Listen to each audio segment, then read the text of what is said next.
Najgore je što mi trenutno od 3 čovjeka koja razgovaramo neće nijedan. Danas Vikrija Maršal. Neću ni Kantarić da čujem. Znači, sjedio sam, s Maršalom 2,5 sata. 3 dana sam sjedio po 4 sata sa Vildanom u Plapuru meni. S Vikrijom koji laže sve što pljune. Samo treba jedno to čatvore da kaže, hoću ministra mi damo. Hoću ceste mi damo. Hoću bilo šta, evo ti, ali neće ništa.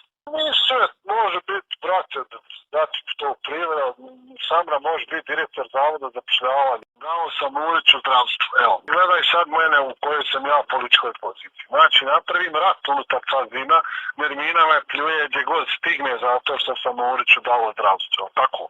Sad trebam sjebati Sanu, predsjednika Sanskog mosta. Ima informacija miliona Zikriju vozi u autima, traže pare, kamate.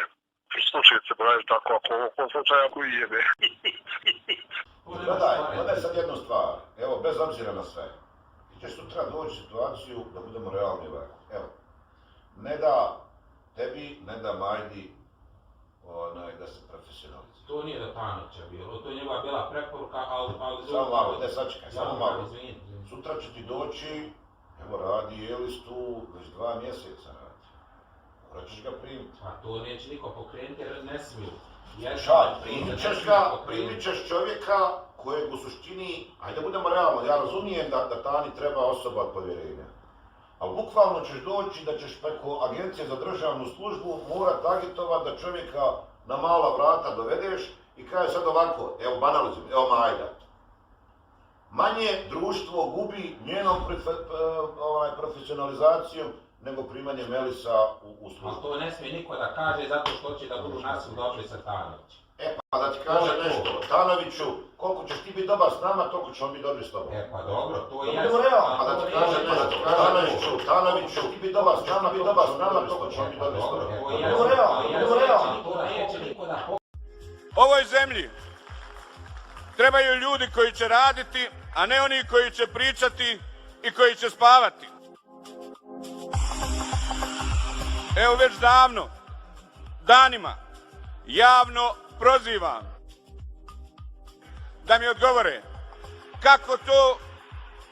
Priča o tenderima koje je dobilo preduzeće u kojem ste suvlasnik za vrijeme dok ste bili premijer. Dakle, jeste li koristili uticaj kao premijer da bi... Koje preduzeće? Dakle, nemam nikakvo preduzeće. Nermin Nikšić, njegov brat Mirsad Nikšić, Edin Hadžimahović i firma Meganet, čiji je vlasnik Elvedin Grabovica, osnovali su firmu Karbit d.o.o. Konjic. Preduzeće? Dakle, nemam nikakvo preduzeće.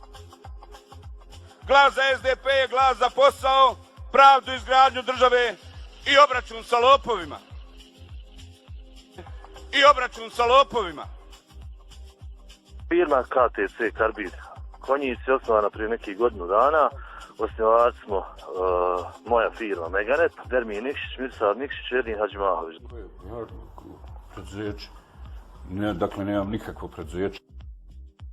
Firma BS Telekom tokom mandata Elvedina Grabovice te Nermina i Mirsada Nikšića potpisala je višemilijonske ugovore sa javnim preduzećima kojima je upravljala vlada federacije. Samo sa Elektroprivredom Bosne i Hercegovine, odnosno sa Elvedinom Grabovicom, BS Telekom potpisao 3 ugovora ukupne vrijednosti 2,5 miliona maraka.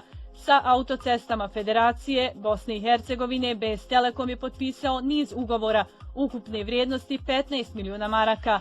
Na sve ugovore svoj potpis je stavio Mirsad Nikšić, brat tadašnjeg federalnog premijera Nermina Nikšića.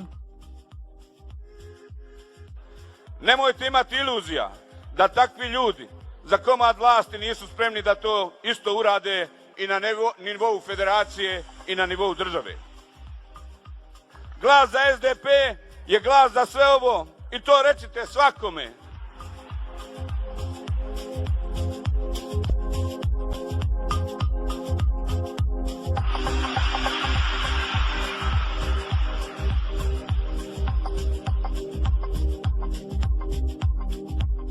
I kad mu kažete da treba zaposliti našeg čovjeka, aman, kako će on to da uradi? A tako kako smo mi doveli tebe tu, tako ćeš ti da uradiš. I kad mu kažete da treba zaposliti našeg čovjeka, aman, kako će on to da uradi? A tako kako smo mi doveli tebe tu, tako ćeš ti da uradiš. Ili, hvala lijepo, bio su 2 godine, super, drag si, najbolji si, naš si, ali da se malo maknu da dođe neko ko će to prevoditi na kako smo se dogovoriti.